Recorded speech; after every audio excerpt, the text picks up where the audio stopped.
warahmatullahi wabarakatuh. Sebelumnya yang saya hormati Bapak Zaini Fajar Siddiq SHMH dan teman-teman semua yang saya sayangi. Perkenalkan, nama saya Anissa Bekti Rosa Latifah dengan NIM 245231123. Di sini saya akan membuat video untuk memenuhi tugas UTS untuk mata kuliah kewarganegaraan.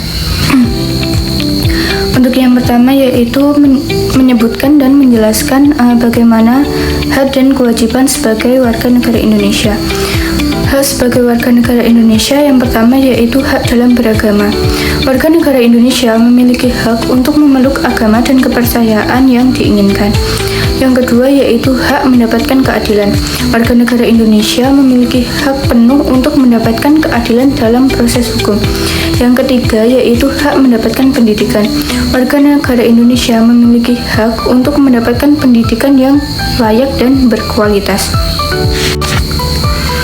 Selanjutnya yaitu kewajiban kita sebagai warga negara Indonesia. Yang pertama yaitu kewajiban menghormati dan mematuhi hukum. Kita sebagai warga negara Indonesia wajib mematuhi dan menghormati hukum yang berlaku di Indonesia. Dengan kita menghormati hukum dan mematuhinya, di lingkungan kita akan tercipta ketertiban dan keamanan sosial. Yang kedua yaitu kewajiban membayar pajak. Kita sebagai warga negara Indonesia diwajibkan untuk membayar pajak. Dengan kita membayar pajak itu digunakan untuk membiayai kegiatan pemerintah dan pembangunan. Yang terakhir yaitu kewajiban berpartisipasi dalam pembangunan. Sebagai warga negara Indonesia kita diupayakan untuk ikut berpartisipasi secara langsung untuk dalam pembangunan, baik melalui kegiatan ekonomi, sosial, maupun politik. Untuk soal selanjutnya yaitu menjelaskan mengenai perbedaan negara kesatuan dan negara federal.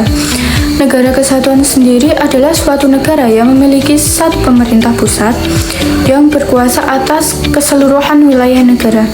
Pemerintahan pusat memiliki kekuasaan untuk mengambil atau membuat sebuah keputusan dan kebijakan yang berlaku untuk seluruh wilayah negara. Contoh negara kesatuan sendiri yaitu ada Indonesia, Prancis, dan Jepang. Sedangkan untuk negara federal sendiri adalah suatu negara yang terdiri dari beberapa negara bagian atau provinsi yang memiliki otonomi dan kekuasaan untuk mengatur urusan internalnya sendiri.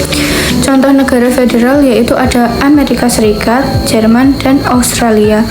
Perbedaan utama antara negara kesatuan dan negara federal adalah yang pertama yaitu negara kesatuan memiliki satu pemerintahan pusat yang berkuasa atas keseluruhan negara, sedangkan negara federal memiliki beberapa negara bagian atau provinsi yang memiliki otonomi dan kekuasaan untuk mengatur urusan internalnya sendiri.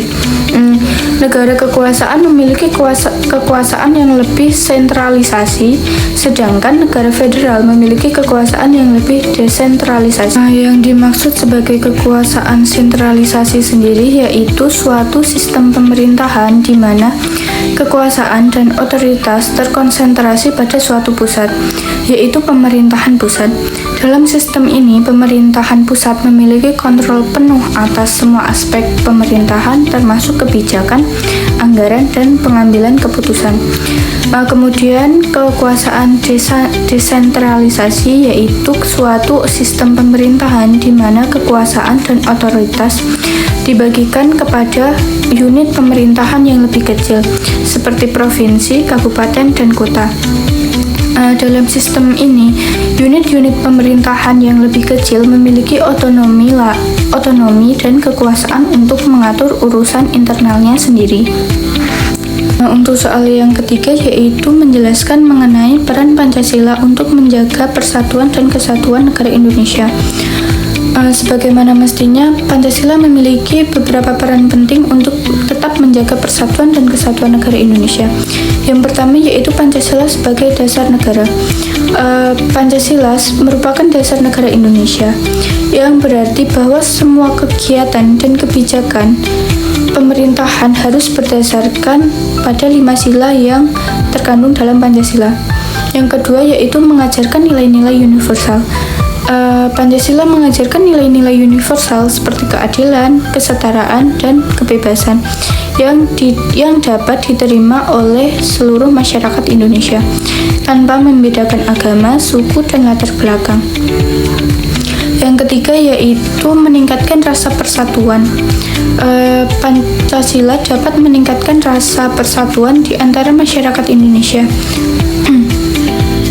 Karena Pancasila mengajarkan bahwa kita semua adalah satu bangsa, satu negara, dan satu tanah air. Yang keempat yaitu mengatasi perbedaan. Pancasila dapat mengatasi perbedaan-perbedaan yang ada di antara masyarakat Indonesia. Karena Pancasila sendiri mengajarkan bahwa kita semua memiliki hak dan kewajiban yang sama. Untuk selanjutnya yaitu ada meningkatkan kesadaran berbangsa dan bernegara. Pancasila dapat meningkatkan kesadaran berbangsa dan bernegara di antara masyarakat Indonesia. Karena Pancasila mengajarkan bahwa kita semua memiliki tanggung jawab untuk menjaga dan mempertahankan negara dan bangsa Indonesia. Kemudian yaitu mengajarkan toleransi dan kerukunan.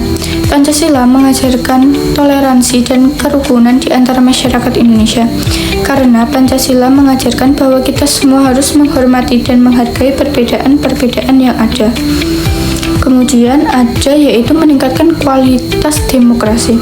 Pancasila dapat meningkatkan kualitas demokrasi di Indonesia karena Pancasila mengajarkan bahwa kita semua memiliki hak dan kewajiban yang sama dalam proses demokrasi. Untuk soal yang keempat yaitu menjelaskan bagaimana peran penting media massa dalam membangun kesadaran berpolitik warga negara Indonesia. Yang pertama yaitu menyediakan informasi. Media massa menyediakan informasi tentang isu-isu politik, kebijakan pemerintah, dan aktivitas politik lainnya. Informasi ini membantu warga negara memahami isu-isu politik dan membuat keputusan yang tepat. Yang kedua yaitu media massa berperan penting dalam meningkatkan kesadaran. Media massa dapat meningkatkan kesadaran warga negara Indonesia tentang isu-isu politik dan pentingnya partisipasi politik melalui berita, artikel, dan program televisi. Media massa dapat membangkitkan minat warga negara Indonesia terhadap politik. Yang ketiga yaitu membangun opini publik. Media massa dapat membangun opini publik tentang isu-isu politik melalui berita dan artikel. Media massa dapat mempengaruhi pendapat warga negara tentang isu-isu politik. Yang keempat yaitu menyediakan platform diskusi. Media massa dapat menyediakan platform diskusi tentang isu-isu politik melalui program televisi, radio, dan bisa melalui online. Media massa dapat memfasilitasi diskusi antara warga negara dan politisi. Yang kelima yaitu ada meningkatkan transparansi. Media massa dapat meningkatkan transparansi dalam pemerintahan melalui investigasi dan pelaporan. Media massa dapat mengungkapkan korupsi, penyalahgunaan kekuasaan, dan isu-isu lainnya yang mempengaruhi kepercayaan warga negara Indonesia terhadap pemerintah. Yang terakhir yaitu ada membangun partisipasi politik. Media massa dapat membangun partisipasi politik warga negara Indonesia melalui berita dan artikel. Dengan ini dapat memotivasi warga negara Indonesia untuk berpartisipasi langsung dalam proses politik seperti memilih dan pemilihan umum. Dengan demikian, media massa memainkan peran penting dalam membangun kesadaran politik warga negara dan meningkatkan partisipasi politik dalam masyarakat. Mungkin cukup sekian penjelasan dari video saya. Kurang lebihnya saya mohon maaf. Wassalamualaikum warahmatullahi wabarakatuh.